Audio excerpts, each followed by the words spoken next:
안녕하십니까, 노선호입니다. 1월 11일 화요일 저녁입니다. 1월 11일 하니까요, 작년 1월 11일이 떠오르네요. 2021년도 1월 11일 코스피 지수가 장중에 3.62% 상승을 하면서 3,266포인트까지 상승을 하는 기염을 통했고요. 그때는 사실은 뭐 4,000포인트도 막 금방 갈 것 같고 막 그랬습니다. 1월 4일 날 월요일 날 시작이 2,874포인트였는데요.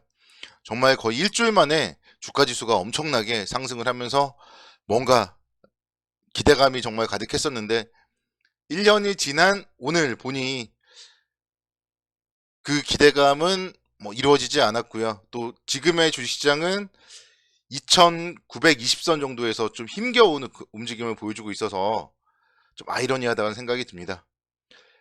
그런데 여러분들 생각해 보시면은, 그러니까 작년 1월 달에 뭔가 될 것 같았지만 안 됐잖아요. 그래서 올해도 지금 1월 달에 뭔가 분위기는 지금 암울하지만 그렇다고 여기서 뭐 주가가 더 하락을 한다거나 그러기보다는 또 결국은 제자리를 찾아가는 그런 반등이 나올 것이다. 그런 기대감을 좀 갖자. 이렇게 말씀드리도록 하겠습니다.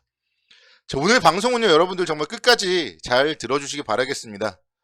앞서서 제가 작년과도 뭐 잠깐 비교를 했지만 또 기관 투자자들이 왜 이렇게 매도를 많이 하느냐, 이 부분에 대해서도 제가 분석을 해드릴게요. 어제까지 제가 이제 말씀드렸던 부분은 LG 에너지 솔루션이라던가 굵직한 기업들의 IPO 이런 부분들 때문에 현금화를 하고 있다, 이렇게 말씀드렸는데요. 오늘은 좀 추가적이고 또 흥미로운 내용들 여러분들께 말씀을 드리도록 하겠습니다. 먼저 미국 시장부터 살펴보고 오도록 하겠습니다. 나스닥 지수가 정말 드라마틱한 반전을 기록했어요. 어제는 제가 이제 싱어게인이라는 프로그램을 좀 시청하고 잤는데요. 그때까지만 미국 선물 지수 엄청나게 하락을 했고 또 나스닥 지수 마찬가지였어요. 장중에도 역시 마찬가지로 2.7%대까지 하락을 하면서 잠자기 전에는 좀 곡소리가 났습니다. 근데 뭐 잘 자야죠. 어차피 뭐 아침에 일어나면은 반전이 있을 수도 있고 뭐 하기 때문에 잘 자고 일어났더니 반전이 일어났더라고요. 나스닥 지수 0.05% 상승 전환을 했습니다. 미국의 국채 금리가 1.8%를 상회하면서 급락을 했었지만 또 국채 금리가 1.76%로 하락을 하면서 막판에 기술주들을 중심으로 한 저가 매수세가 유입되는 그런 모습을 보였습니다. 테슬라가 3%대, 뭐 엔비디아, 모더나 뭐 각각 상당히 큰 폭의 상승을 하는 그런 모습을 보였어요. 다우 지수는 0.45% 정도 하락을 했고요.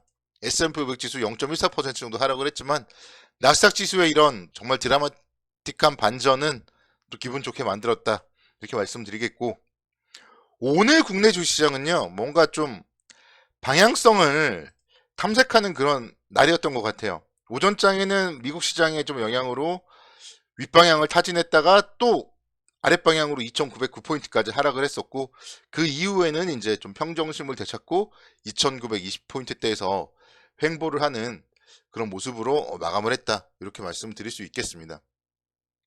시장은 보시면 오늘도 올라가는 기업들은 많이 올라갔고요. 또 좋지 못했던 기업들은 부진한 모습을 보이면서 철저하게 좀 종목별 장세가 나타났다, 이렇게 좀 말씀드릴 수가 있겠습니다. 오늘 좋은 점을 말씀드리면요, 원달러 환율이 4원 하락을 하면서 1194원까지 하락을 했다는 점, 이렇게 환율이 안정이 되니까 수급 적으로도 외국인들이 오늘 또 4,800억 원대 순매수 유입이 되었습니다. 그래서 이렇게 환율과 수급의 안정, 그래도 향후의 시장을 보는 데 있어서 긍정적으로 바라볼 수 있겠다, 이렇게 생각이 되고요. 계속 이제 좀 아쉬운 점은요, 기관 투자자들의 매도가 연일 이어지고 있다는 부분이에요. 그러니까 어제도 말씀드렸지만 연말에 배당을 노리고 들어온 자금들은 이미 다 매도가 나왔습니다. 그리고 나서 지금 추가적인 매도가 이번 주에도 나오고 있는데 그런 부분들이 좀 수급적으로 좀 아쉬운 부분이고, 오늘 이제 개인 투자자들도 2천억 원대 순 매도가 나왔어요. 그래서 일단 기본적으로 보면은 기관과 개인 투자자들의 매도는 LG 에너지 솔루션의 공모주 청약을 앞두고 자금 마련을 위한 현금화다, 그렇게 보는 게 뭐 바람직하고 모두가 알고 있는 내용이고요. 저는 여기서 이제 앞서서 얘기해 드렸던 대로 조금 흥미로운 이야기를 해드리려고 합니다. 글쎄 여러분들 이런 이야기는 아마 어디서 못 들으실 것 같은데 죄송합니다. 현재 오스템 임플란트가 지금 문제가 돼서 거래 정지 상태잖아요. 그런 가운데서 펀드의 오스템 임플란트가 편입이 된 펀드들이 한 50개 이상 된다고 해요. 그리고 이제 그들 펀드 같은 경우는 지금은 오스템 임플란트의 주가가 거래가 정지가 되어 있지만 주가가 하락을 하는 건 아니잖아요. 그렇기 때문에 현재 오스템 임플란트 현 주가 기준으로 평가를 받고 있어요.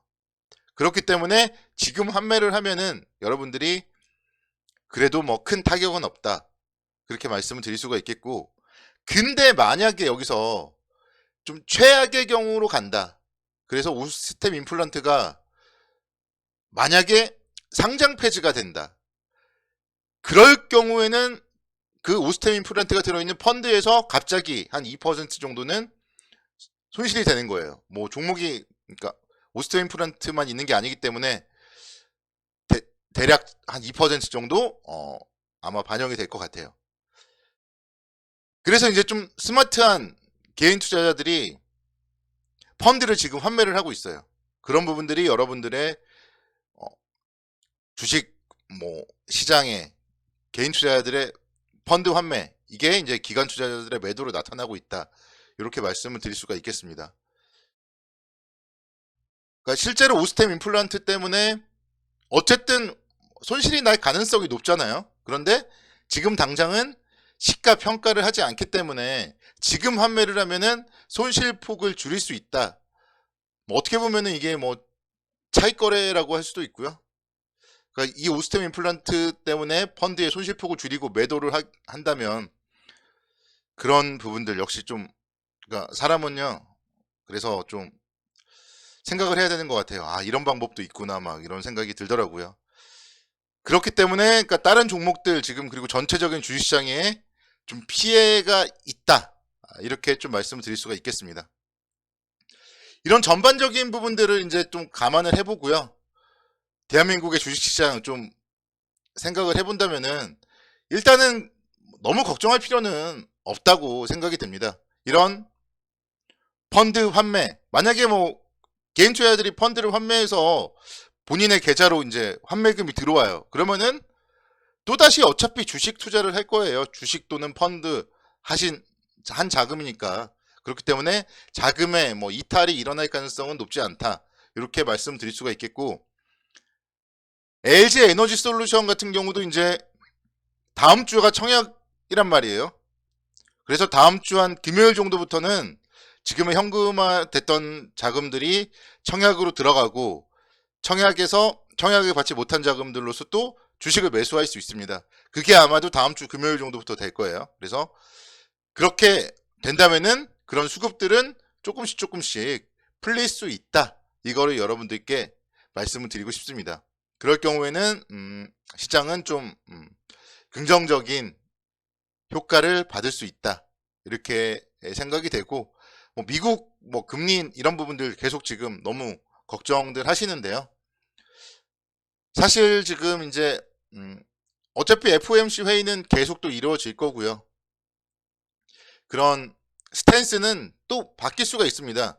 지금 같은 경우 사실은 파월 의장이 바이든 대통령에게 재신임을 받아야 되는 입장이에요. 그러다 보니까 조금 강하게 얘기하는 경향이 있는 것 같고, 만약에 파월 연준 의장이 연임을 하게 된다면은 또다시 스탠스가 좀 바뀌지 않을까, 그런 생각을 해봅니다. 그래서 제가 봤을 때 시장은 1월 달에 조금 고통스러울 수 있겠지만, 적어도 뭐 어차피 또 1월 21일 이후 그 다음 주는 또 설 연휴를 앞두고 있으니까요. 적어도 설 연휴 이후에 좀 2월 시장은 긍정적이지 않을까, 좀 그런 생각을 가져보고요. 그래서 너무 걱정하지 말고 뭐 조금씩 분할 매수하던가, 또는 뭐 현금 잘 갖고 있다가 올라갈 때 매수하는 그런 전략으로 대응을 하면 무리가 없을 것 같습니다. 감사합니다.